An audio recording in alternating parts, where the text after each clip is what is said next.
Let's be honest, success is not always a straight path. Sometimes you do everything right. You work hard, you sacrifice, and still you don't get to see the finish line. And you know what?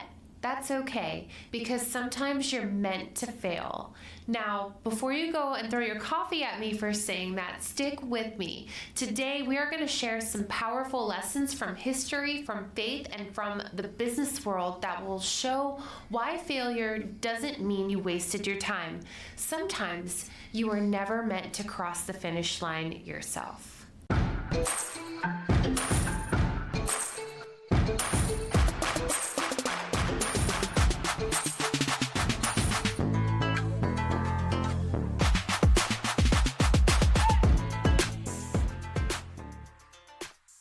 Hey, lady bosses, are you working even after putting the kids to bed but still not getting results? Are you tired of spending money on ads that aren't getting engagement? Do you feel burdened that you aren't fulfilling your purpose in life because you are so consumed with work? I'm your host, Brooke Bolts. I'm an attorney and founder of Bolts Legal. I started my business and in 1 year was bringing in 7 figures and am now bringing in multi-7 figures. And I'm your co-host, Rachel Bolts, owner of Bolts Media. I've helped many businesses build their online presence and increase their revenue through digital marketing. Want to hear how we did it? We are here to help you achieve your goals personally, professionally, and spiritually. So kick off your high heels, sit back, and let's ignite that passion. We're Miss Biz, where we're putting the miss in biz. Let's get biz done. Pharaoh, Pharaoh, oh baby, let my people go. Huh. Yeah, yeah, yeah. That was my favorite youth group song. I could play it on the guitar, loved it. And today we're taking it back to the time of Pharaoh and talking about Moses. If you listen to our podcast regularly, you know that I've been working my way through the Old Testament and Numbers and just finished Deuteronomy, going into Joshua now, but something has been standing out to me week after week about Moses. And that is that he led the Israelites out of slavery in Egypt. And then even before I get to the but, he wandered for 40 years around the desert with these Israelites. And wasn't he like 820 years old or something? 120. Oh, okay. I just read that. I just read that actually this morning. He was 120 years old when he died. But after 40 years of wandering through the desert, he does not get to go into the promised land. I mean, that sits with me, and I just have such a hard time grasping that, how disappointing that must be to have invested so much of yourself into reaching a goal and then not get to be the person who achieves it. Or not get to be the person that benefits from the work that you put in. So what's also interesting to me is that I looked up how long it should take to walk from the Red Sea, when they crossed over the Red Sea in Egypt, to Canaan, which was the promised land. And it was about 250 miles. And if you considered that they could walk 20 miles a day, which is what the internet said would be reasonable, it should take 2 to 3 weeks to make that journey. And even if they got detoured and had to take breaks and got lost along the way, maybe at most it would take a few months. But it took 40 years. It's crazy. It's just crazy to know the actual distance that it is, and that there's just really no explanation for why it would take so long, other than the Israelites just kept losing faith and turning to idols, and God just kept delaying their journey. And there's a lesson to be learned there too. I mean, the primary topic we're discussing today is that sometimes our role is not to reach the promised land, or not to enter into the promised land. Sometimes that's just not the purpose that God has for us. Sometimes it's just to play a role in that bigger story. But also, another lesson is putting yourself in the shoes of the Israelites themselves and why they were so delayed. It was their own disobedience. It was their own lack of faith that kept them from going into the promised land much sooner, because they continually lost faith and complained and said we were better off as slaves, were completely not appreciative of having just been slaved by God with the help of Moses. And so God was like, fine, wander for a few more years. And they just kept going around and around and around until he finally felt that they were ready. And how much do we do that sometimes in our own lives and in our own business, where where we keep failing? I mean, I think about in my own life how when something goes bad, how I am quick to go get on my knees and say, Lord, please help me. But when things are going good, it's easy to just rely on myself and not turn to him and not honor him and not do all the things that I should be doing in the good times and the bad. But and I think that's the same type of pattern that the Israelites were falling through. When things, when God came to their aid and performed a miracle, now they're all happy and honoring God. And then all of a sudden, first time that something bad happens, they're turning their backs and worshiping some statue. So it's just so many lessons to be learned from these stories, but those were some of my takeaways. Do you love the Miss Biz podcast? Because we love you. Here's 3 things you can do to show your support. 1, write us a review. Apple, Spotify, and Google My Business are the best platforms to write a review. 2, follow us on social media. Our handle is @MissBizPodcast. 3, join our Facebook group, Miss Biz Nation, for exclusive content and behind-the-scenes footage. Also, ask questions related to your business and discuss topics from our episodes. And that leads into some examples of businesses who were like Moses, where someone paved the way but didn't actually get to reach that end result. And the first one is Nikola Tesla and electricity. Yeah, so you probably heard of Nikola Tesla and the genius inventor responsible for alternating current electricity, the same system we use today to power our homes and cities. But what most people don't know is that Tesla never saw the financial success he deserved. During his time, Thomas Edison's direct current was the dominant technology, and Tesla struggled to fund his vision. He died in poverty despite creating some of the most revolutionary inventions of all time. But here's the thing, Tesla wasn't meant to finish the job. His ideas laid the foundation for the electrical systems that we use today. His work was picked up and refined by others who had the right timing, resources, and business strategies to bring his innovations to the masses. So his failure didn't mean that his work didn't matter. It just meant that his work was bigger than him.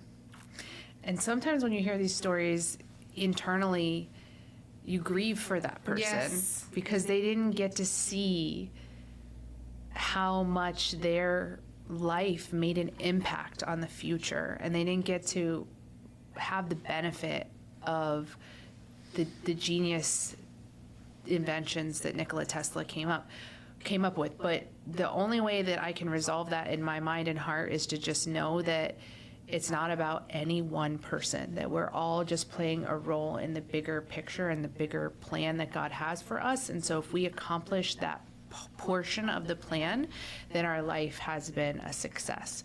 This is also reminding me, I just rewatched the movie Murder in the First. Have you ever seen that? Mm-mm. I watched this with my kids because we're going to San Francisco for spring break, and Alcatraz is in San Francisco. And so the movie Murder in the First is about a prisoner who was in Alcatraz and was just severely beaten and put into isolation for 3 years, and the trauma that it caused on his life, which then led him to murder another inmate, and then it's the story of his trial. So anyways, it's the point that goes along with this podcast, I'm getting to it, is that Henry Young, who was the prisoner who was abused so terribly, he won his court case. He was found only guilty of manslaughter after murdering another inmate, which was a huge win. He only was sentenced to 3 additional years of prison time at Alcatraz, and he won. And so it was a great storyline. You're thinking he's going to serve his time and he's going to get out and have a meaningful life. He was young. He was only in his 20s at the time that this happened. But instead, after he won his trial, he went back to Alcatraz and was found dead shortly thereafter. So he never got to be a free man. Mm-hmm. And what's even more what is even more difficult about the story is that the reason he was out at Alcatraz was because he stole $5 from a convenience store to try to feed his sister. He was 17 years old and he had a younger sister, and their parents had both died, so they were orphans, and he stole $5 from a convenience store to try to get money to take care of his sister, and that's what led him to Alcatraz. Oh my goodness. And then he ended up being beaten and abused and put into isolation for 3 years, which turned him into just kind of this shell of a person. He was beaten so badly that he could not even really walk upright, and he was in a black hole with his own feces and excrement for 3 years. It was just this horrible. And then they would pull him out and just beat him and put him back in. And the only exercise he got was 30 minutes a year that they took him outside. 30 minutes a year. And it was just this horrible story. And then you get to this great ending where he wins his trial and he's only going to have to do 3 more years. And then he dies and never gets to have that freedom. But here's the silver lining. Because of Henry Young's story that came out about the abuse of Alcatraz and his trial, Alcatraz ended up getting shut down entirely. Oh, good.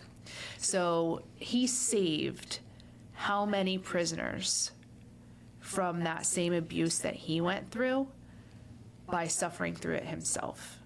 And so even though he didn't personally get to have their freedom, he paved the way for other prisoners to not undergo that type of mistreatment.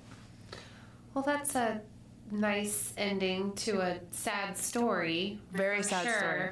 Very sad story. But, again, the way I can reconcile it is he served his purpose, which was to open the eyes to the American public and to the judicial system about the abuse that was happening at Alcatraz that nobody else knew about at the time. Mm-hmm.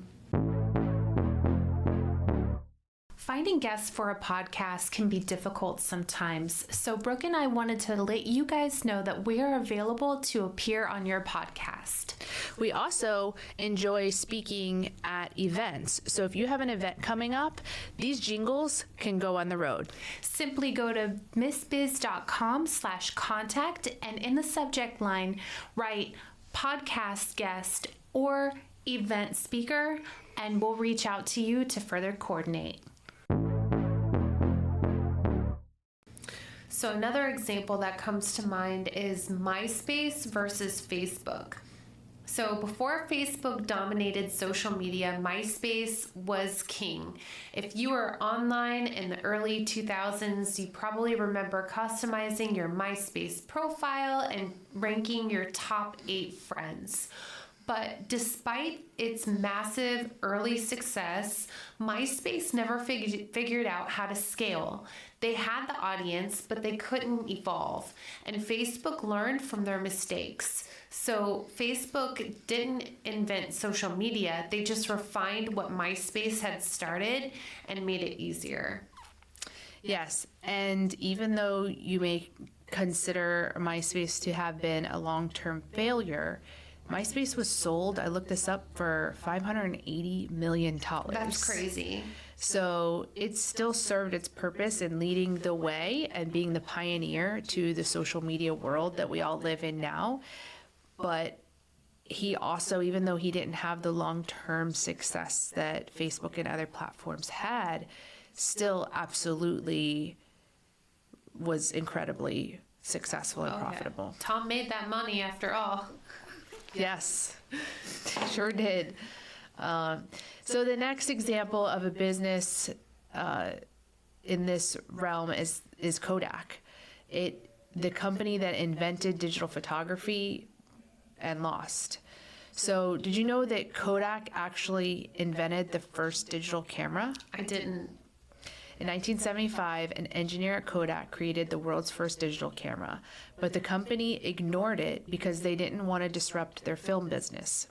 Years later, digital photography took over and Kodak collapsed while companies like Sony and Canon thrived. And I actually have a client who I went to lunch with this week who used to work at Kodak as an engineer, and he lost all of his retirement and pension and all the things that he had worked all those years for because Kodak went bankrupt. That's horrible. Yeah. So Kodak had the right idea, but they weren't the ones to finish it. So the real lessons about failure in relation to your business is maybe you're running a business, working on a project, or leading something that isn't quite reaching the success that you hoped for. Or maybe you've put in years of effort and you're wondering, why haven't I reached this finish line yet? And here's what we want you to remember. Your job might not be to finish. Your job might be to lead the way. Not every entrepreneur is meant to build the next billion-dollar company. Some of us are meant to lay the foundation so that someone else can take it further. And that doesn't mean that you failed. It means that you were part of something bigger than yourself. So Moses didn't reach the promised land, but he changed the course of history. And Nikola Tesla didn't get rich, but he revolutionized electricity. Henry Young didn't get to achieve freedom, but he paved the way to save other prisoners from mistreatment and abuse. Kodak had the right idea, but the wrong execution, yet their technology still changed the world. And MySpace set the stage, but Facebook perfected it. So your work matters even if you don't actually see the full results. So don't measure your success only by whether you finish the race. Sometimes your impact is who follows you. And if you're struggling, ask yourself, am I building something that will last beyond me? And third, failure doesn't mean you were wrong. It means that you were part of something bigger. So hopefully this encourages you that if you are feeling like you haven't achieved that ultimate goal that you have your heart set on, keep working towards it, of course. Unless and until the Lord tells you to move otherwise, keep working towards that goal. But know that you can rest in the peace of the assurance that whether you reach that goal or not doesn't mean that you haven't fulfilled your purpose. If you're walking in the direction that the Lord has for you, then you are in the right place. And what you achieve or whether you reach that promised land is in some ways outside of your control anyways. And so there's no reason to stress or worry about it. Just keep moving along until the time comes for you to either achieve the goal or not achieve the goal. We appreciate you and are honored to be on this journey with you. We can't wait to help you, to encourage you, and show you how to grow personally, professionally, and spiritually.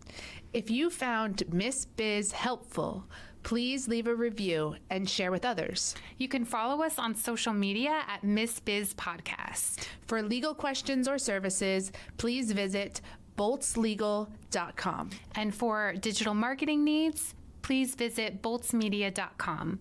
Let's get biz done.